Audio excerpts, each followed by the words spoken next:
ఎక్కి ఆ పరమాత్మ తత్వాన్ని తెలుసుకోవాలి అనేటువంటి అక్రమాన్ని ఇక్కడ మనకి చూపెట్టారు.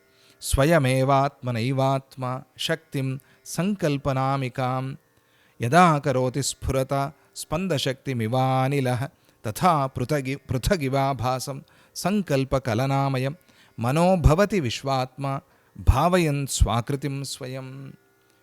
గాల్లో స్పందశక్తి వచ్చినట్టుగా మనం చూస్తూ ఉంటాం. వాయువులా ఉంటుంది, మెల్లగా గాలి వీస్తుంది. వీచినప్పుడు ఆ గాలి పుట్టింది అని ఒక భ్రమ మనలో కలుగుతుంది. గాలిలో గాలి పుట్టడం ఏమిటి? వింత విచిత్రం.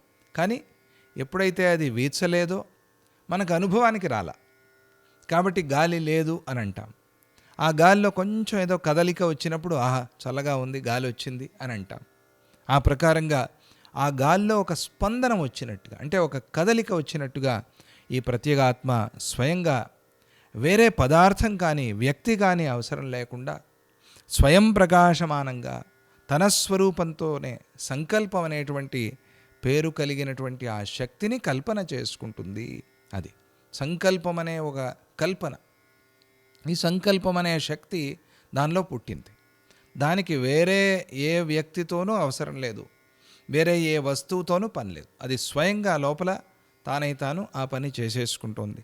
ఆత్మ చైతన్యంలో ఈ సంకల్ప శక్తి ఏర్పడినప్పుడు ఆత్మ కంటే భిన్నంగా ఉన్నట్టుగా కనిపించేది